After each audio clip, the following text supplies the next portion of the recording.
ಒಂದೇ ತರ ಹೀರೆಕಾಯಿ ಪಲ್ಯ ಮಾಡಿ ಮಾಡಿ ಬೇಜಾರಾಗಿದ್ಯಾ? ತಡ ಯಾಕೆ, ಬನ್ನಿ ಇವತ್ತು ಈ ರೀತಿಯಾಗಿ ಸ್ಪೆಷಲ್ ಆಗಿ ಹೀರೆಕಾಯಿ ಕರಿ ಮಾಡೋದು ಹೇಗೆ ಅಂತ ತೋರಿಸ್ಕೊಡ್ತಾ ಇದೀನಿ. ನನಗಂತೂ ತಡ್ಕೊಳಕ್ ಆಗ್ತಿಲ್ಲ, ಬನ್ನಿ ಟೇಸ್ಟ್ ಮಾಡೋಣ ಹೇಗ್ ಬಂದ್ರೆ ಅಂತ. ಮಾತಾಡಕ್ಕೂ ಇಷ್ಟ ಆಗ್ತಿಲ್ಲ, ಬೇಗ ತಿನ್ನೋಣ ಅನ್ನೋಸ್ತರ ಫೀಲ್ ಆಗ್ತದೆ. ನಾನು ನನ್ನ ಮಗಳ ಜೊತೆಗೆ ಅಡ್ಗೆ ಮಾಡಕ್ ಹೊರಟಿದ್ದೀನಿ. ಏನಪ್ಪಾ ಸ್ಪೆಷಲ್ ಅಂತ ನೋಡೋದಾದ್ರೆ, ಅದರಲ್ಲೂ ಹೀರೆಕಾಯಿ ಕರಿ ಮಾಡ್ಬಿಟ್ಟು ತುಂಬಾ ಅಂದ್ರೆ ತುಂಬಾ ಇಷ್ಟಪಟ್ಟು ತಿಂತಾಳೆ. ಏನ್ ಕಂಡೀಷನ್ ಅಂತ ಕೇಳಿಲ್ವಾ? ಹೀರೆಕಾಯಿನ ಚಕ್ ಚಕ ಚಕ ಅಂತ ಹೆಚ್ಚಿ ಇಟ್ಕೊಂಡಿದೀವಿ. ನೀರ್ ಸುರಿಸಿ ಹೆಚ್ಚಿಟ್ಕೊಂಡಿರೋ ಈರುಳ್ಳಿ. ನಾನ್ ನಿಮಗೆ ಒಂದು ಕ್ವಶನ್ ಕೇಳ. ಕ್ವಶನ್ ಹೋಗಿದೆ, ಮಸಾಲಾ ಸ್ಮೆಲ್ ಅಂತೂ ಸಖತ್ತಾಗಿ ಬರ್ತಿದೆ. ಬಟ್ ಆಗಿದೆ ಒಂಚೂರು ಆಯಿಲ್ ಆಗಿಲ್ಲ. ಹಾಯ್ ಎಲ್ರಿಗೂ, ಇವತ್ತು ನಾನು ನನ್ನ ಮಗಳ ಜೊತೆಗೆ ಅಡ್ಗೆ ಮಾಡಕ್ ಹೊರಟಿದ್ದೀನಿ. ಏನಪ್ಪಾ ಸ್ಪೆಷಲ್ ಅಂತ ನೋಡೋದಾದ್ರೆ, ಹೀರೆಕಾಯಲ್ಲೇ ಕರಿ ಮಾಡ್ತಾ ಇದ್ದೀನಿ. ಒಂದ್ಸರಿ ಟ್ರೈ ಮಾಡಿ ನೋಡಿ, ನಿಮ್ಗೆ ತುಂಬಾನೇ ಇಷ್ಟ ಆಗತ್ತೆ. ಬಟ್ ಈ ಕರಿ ನನ್ನ ಮಗಳಿಗೆ ತುಂಬಾನೇ ಇಷ್ಟ. ಅವಳಿಗೆ ಫಸ್ಟ್ ಆಫ್ ಆಲ್ ಹೀರೆಕಾಯಿ ಪಲ್ಯ ಅಂದ್ರೆ ತುಂಬಾ ಇಷ್ಟ. ಅದ್ರಲ್ಲೂ ಹೀರೆಕಾಯಿ ಕರಿ ಮಾಡ್ಬಿಟ್ಟು ತುಂಬಾ ಅಂದ್ರೆ ತುಂಬಾ ಇಷ್ಟಪಟ್ಟು ತಿಂತಾಳೆ. ಆಕ್ಚುಲಿ ಮನೇಲಿ ಸಡನ್ ಆಗಿ ಜನ ಜಾಸ್ತಿ ಆದಾಗ ಹೀರೆಕಾಯಿ ಪಲ್ಯ ಮಾಡಿದಾಗ ಸ್ವಲ್ಪ ಕ್ವಾಂಟಿಟಿ ಕಡಿಮೆ ಅನ್ಸುತ್ತೆ. ಬಟ್ ಈ ತರ ಕರಿ ಮಾಡಿ ಟ್ರೈ ಮಾಡಿ ಕ್ವಾಂಟಿಟಿನೂ ಜಾಸ್ತಿ ಅನ್ಸುತ್ತೆ, ಮತ್ತೆ ತುಂಬಾ ಟೇಸ್ಟಿ ಆಗಿರುತ್ತೆ. ಆಮೇಲೆ ಅವ್ರ ಮನೇಲಿ ಏನೋ ವೆರೈಟಿ ಮಾಡಿದ್ರಪ್ಪ ಅನ್ನೋ ಸ್ಯಾಟಿಸ್ಫೈ ಇರುತ್ತೆ. ಸೊ ಒಂದ್ಸರಿ ಟ್ರೈ ಮಾಡಿ ನೋಡಿ. ಈ ರೆಸಿಪಿಗೆ ಏನೇನ್ ಬೇಕು ಅಂತ ಇವತ್ತು ನನ್ ಮಗಳು ಎಕ್ಸ್ಪ್ಲೈನ್ ಮಾಡ್ತಾಳಂತೆ. ಬನ್ನಿ ನೋಡೋಣ ಏನ್ ಎಕ್ಸ್ಪ್ಲೈನ್ ಮಾಡ್ತಾಳೆ ಅಂತ ನಂಗಂತೂ ಗೊತ್ತಿಲ್ಲ. ಬಟ್ ಒಂದ್ ಕಂಡೀಷನ್ ಚಿನ್ನಮ್ಮ, ನಿನ್ಗೆ ನೀನೇ ಎಕ್ಸ್ಪ್ಲೈನ್ ಮಾಡ್ಬೇಕು ಅಂದ್ರೆ. ಸರಿ ಅಮ್ಮ. ಏನ್ ಕಂಡೀಷನ್ ಅಂತ ಕೇಳಿಲ್ವಾ? ಏನ್ ಹೇಳಿ ಅಮ್ಮ? ಎಲ್ಲಾ ಇಂಗ್ರೀಡಿಯೆಂಟ್ಸ್ ಕನ್ನಡದಲ್ಲೇ ಎಕ್ಸ್ಪ್ಲೇನ್ ಮಾಡ್ಬೇಕು. ಸರಿ, ಓಕೆ? ಹೀರೆಕಾಯಿನ ಚಕ್ ಚಕ ಚಕ ಅಂತ ಹೆಚ್ಚಿ ಇಟ್ಕೊಂಡಿದೀವಿ.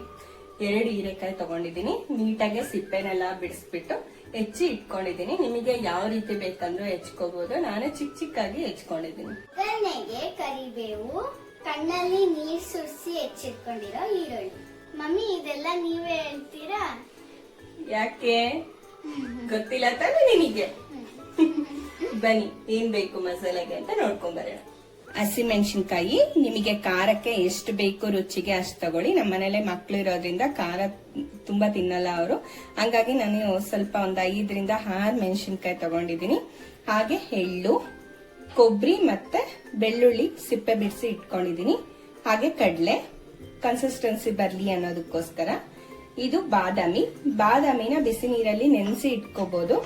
ನಾನು ಇದರಲ್ಲೇ ಒಗ್ಗರಣೆಲೆ ಹುರಿದ್ಬಿಟ್ಟು ಹಾಕ್ತಾ ಇದ್ದೀನಿ. ಸ್ವಲ್ಪ ಟೇಸ್ಟ್ ತುಂಬಾ ಚೆನ್ನಾಗಿ ಅನ್ಸುತ್ತೆ. ಹಾಗೆ ಶೇಂಗಾ ಮತ್ತೆ ಜೀರಿಗೆ 1 ಟೇಬಲ್ ಸ್ಪೂನ್ ಅಷ್ಟು, ಹಾಗೆ ಕೊತ್ತಂಬರಿ ಕಾಳುನು 1 ಟೇಬಲ್ ಸ್ಪೂನ್ ಅಷ್ಟು ತಗೊಂಡಿದ್ದೀನಿ. ಇನ್ನಾಕ್ ತಡ, ಬನ್ನಿ ಹಾಗಾದ್ರೆ ಮಾಡೋದು ಹೇಗೆ ಅಂತ ನೋಡ್ಬಿಡೋಣ. ಫಸ್ಟ್ ನಾನು ಮಸಾಲೆಗೆ ಏನೇನ್ ಬೇಕೋ ಅದನ್ನೆಲ್ಲ ಹುರಿದು ಎತ್ತಿಟ್ಕೊಳ್ತಾ ಇದ್ದೀನಿ.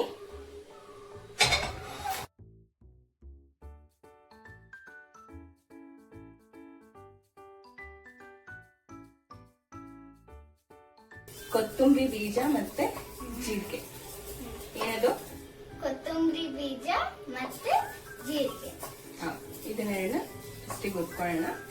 ಎಲ್ಲಾನು ಇಂಗ್ರೀಡಿಯೆಂಟ್ಸ್ ಸಪ್ರೇಟ್ ಆಗಿ ಹುರ್ಕೊಂಡ್ರೆ ಟೇಸ್ಟ್ ತುಂಬಾ ಚೆನ್ನಾಗಿರುತ್ತೆ. ಹಾಗೆ ಶೇಂಗಾ ಅದೆಲ್ಲ ಗೊತ್ತಲ್ಲ, ಸ್ವಲ್ಪ ಟೈಮ್ ತಗೊಳುತ್ತೆ. ಆಮೇಲೆ ಎಳ್ಳು ಬಂದ್ಬಿಟ್ಟು ಬಿಸಿ ಆದ್ರೆ ಸಿಡಿಲಿಕ್ಕೆ ಸ್ಟಾರ್ಟ್ ಆಗುತ್ತೆ. ಹಾಗಾಗಿ ಸಪ್ರೇಟ್ ಆಗಿ ಒಂದೊಂದಾಗಿ ಹುರ್ಕೊಳ್ಳೋಣ.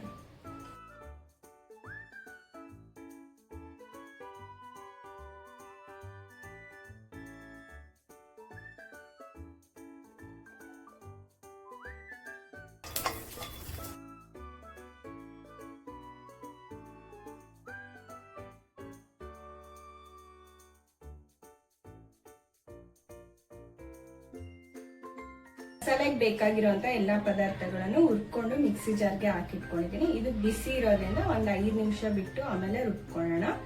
ಅಷ್ಟರೊಳಗೆ ಒಗ್ಗರಣೆ ಹಾಕೋಣ. ಓಕೆನಾ? ಒಗ್ಗರಣೆಗೆ ಫಸ್ಟ್ ಏನ್ ಬೇಕು? ಆಯಿಲ್ ಕೊಡು. 2 to 3 ಟೇಬಲ್ ಸ್ಪೂನ್ ಅಷ್ಟು ಆಯಿಲ್ ಆದ್ರೆ ಸಾಕಾಗುತ್ತೆ. ಎಣ್ಣೆ ಕಾದಿದೆ. 1/2 ಟೇಬಲ್ ಸ್ಪೂನ್ ಅಷ್ಟು ಸಾಸಿವೆ, ಕರಿಬೇವು, ಕಣ್ಣಲ್ಲಿ ನೀರ್ ಬರೋ ತನಕ ಚೆನ್ನಾಗಿ ಬಾಡಿಸ್ಕೋಬೇಕು. ಈರುಳ್ಳಿ ಚೆನ್ನಾಗಿ ಬಾಡಿದಾದ್ಮೇಲೆ ಹೆಚ್ಚಿ ಇಟ್ಕೊಂಡಿರುವಂತ ಹೀರೆಕಾಯಿನ ಹಾಕೊಳ್ಳೋಣ.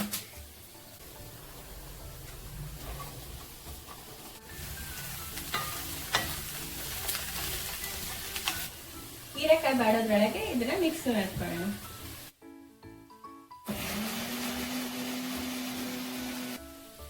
ನುಣ್ಣಗಾಗ್ತಿಲ್ಲ ಅಂದ್ರೆ ಸ್ವಲ್ಪ ನೀರ್ ಹಾಕೊಂಡು ಮಿಕ್ಸ್ ಮಾಡ್ಕೋಬಹುದು. ಮಸಾಲ ರೆಡಿ ಆಗಿದೆ. ಸಕ್ಕ ಸ್ಮೆಲ್ ಬರ್ತಿದೆ ಮಾತ್ರ. ಇದು ಬೇಯುವಾಗೇನೆ ಸ್ವಲ್ಪ ಉಪ್ಪು ಹಾಕೊಳ್ತಾ ಇದ್ದೀನಿ. ಈಗಲೇ ಉಪ್ಪು ಹಾಕೊಳ್ಳೋದ್ರಿಂದ ಹೀರೆಕಾಯಿಗೂ ಉಪ್ಪಿನ ಅಂಶ ಎಳ್ಕೊಳುತ್ತೆ ಅಂತ. ಹೀರೆಕಾಯಿ ಬಾಡಿದೆ. ಈಗ ರುಬ್ಬಿ ಇಟ್ಕೊಂಡಿರೋಂಥ ಮಿಶ್ರಣನ ಹಾಕೊಳ್ತಾ ಇದ್ದೀನಿ. ಅದೇ ಮಿಕ್ಸಿ ಜಾರ್ನ ಸ್ವಲ್ಪ ತೊಳ್ಕೊಂಡು ಅದರಲ್ಲಿರೋಂಥ ಗ್ರೇವಿನ ಕಂಪ್ಲೀಟ್ ಆಗಿ ಹಾಕ್ತಾ ಇದ್ದೀನಿ. ಎಷ್ಟು ಗ್ರೇವಿ ಬೇಕು ಅಂತ ಗೊತ್ತಿರುತ್ತಲ್ವಾ, ಅಷ್ಟು ನಾವು ನೀರನ್ನ ಆ್ಯಡ್ ಮಾಡ್ಕೋಬಹುದು. ಇದನ್ನೆಲ್ಲ ಚೆನ್ನಾಗಿ ಮಿಕ್ಸ್ ಮಾಡ್ಕೊಳ್ಳೋಣ.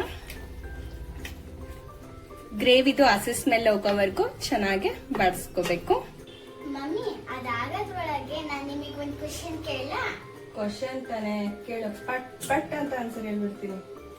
A fruit which has red and green color like signal. Which fruit am I? Red and green color.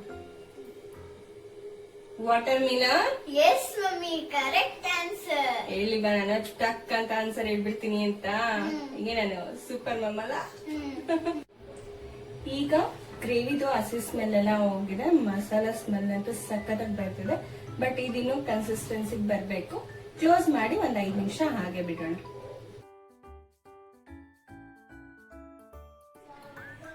ಇದೀಗ 5 ಮಿನಿಟ್ಸ್ ಆಗಿದೆ. ಓಪನ್ ಮಾಡೋಣ.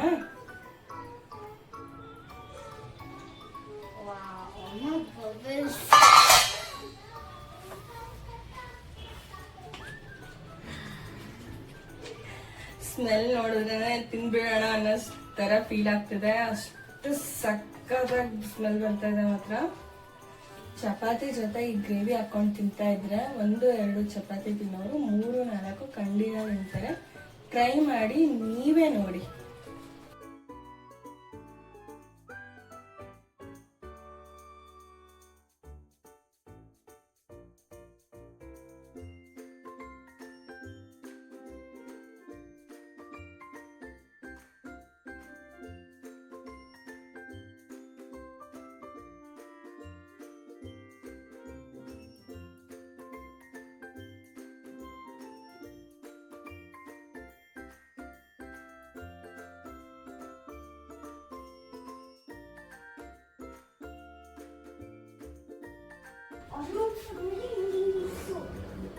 ಬಿಸಿ ಬಿಸಿ ಚಪಾತಿ ಜೊತೆಗೆ ಹೀರೆಕಾಯಿ ಪಲ್ಯ ರೆಡಿ.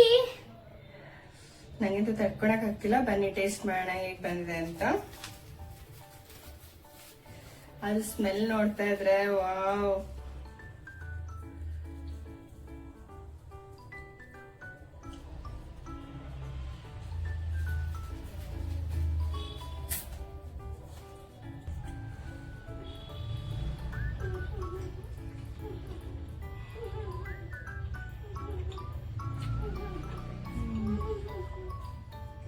ಸಕ್ಕದಾಗಿದೆ. ಒಂಚೂರು ಆಯಿಲ್ ಆಗಿಲ್ಲ. ಆ ಬಾದಾಮಿ ಮತ್ತೆ ಆ ಕೊಬ್ಬರಿ ಫ್ಲೇವರ್ ಹಿಂಗೆ ಬರ್ತಾ ಇದೆ ಅಂದ್ರೆ ನಾಲ್ಗೆಗೆ ಸಕ್ಕತ್ ಟೇಸ್ಟ್ ಕೊಡ್ತಾ ಇದೆ ಮಾತ್ರ. ಎಳ್ಳಿನ ಫ್ಲೇವರ್ ಮಾತ್ರ, ಅದು ಆಯಿಲ್ನೆಸ್ ನ ಎಷ್ಟು ಚೆನ್ನಾಗಿ ಇದ್ ಮಾಡಿದೆ ಅಂತಂದ್ರೆ ಸಕ್ಕದಾಗಿ ಅನಿಸ್ತಿದೆ ಮಾತ್ರ. ತಿನ್ನಕ್ಕೂ ಕೂಡ ಎಷ್ಟು ಟೇಸ್ಟಿ ಆಗಿದೆ ಅಂದ್ರೆ ನಂಗೆ ಒಂದ್ ಮಾತಾಡಕ್ಕೂ ಇಷ್ಟ ಆಗ್ತಿಲ್ಲ. ಬೇಗ ತಿನ್ನೋಣ ಅನ್ನೋ ತರ ಫೀಲ್ ಆಗ್ತಿದೆ. ಸಕ್ಕದಾಗಿ ಬಂದಿದೆ. ನೀವು ಮನೇಲಿ ಮಿಸ್ ಮಾಡದೆ ಟ್ರೈ ಮಾಡಿ ಟೇಸ್ಟ್ ಹೆಂಗಿತ್ತು ಅಂತ ಕಮೆಂಟ್ ಮಾಡೋದನ್ನ ಖಂಡಿತ ಮರಿಬೇಡಿ. ಟೇಸ್ಟ್ ಇಷ್ಟ ಆಗಿದ್ರೆ ಗೊತ್ತಲ್ವಾ, ನಿಮ್ಗೆ ಇಷ್ಟ ಆಗಿರೋರ್ಗೆಲ್ಲ ಈ ವಿಡಿಯೋನ ಫಾರ್ವರ್ಡ್ ಮಾಡಿ. ಹಾಗೆ ನನ್ನ ಚಾನಲ್ ನ ಸಬ್ಸ್ಕ್ರೈಬ್ ಮಾಡೋದನ್ನ ಖಂಡಿತ ಮರಿಬೇಡಿ. ಇದೇ ರೀತಿ ಒಳ್ಳೊಳ್ಳೆ ರೆಸಿಪಿ ನಿಮಗೋಸ್ಕರ ತರ್ತಾ ಇರ್ತೀನಿ. ಮತ್ತೆ ಸಿಗೋಣ ನೆಕ್ಸ್ಟ್ ಬ್ಲಾಗ್ ಅಲ್ಲಿ. ಅಲ್ಲಿವರೆಗೂ ಸ್ಟೇ ಸೇಫ್ ಅಂತ ಹೇಳ್ತಾ ಬಾಯ್ ಬಾಯ್.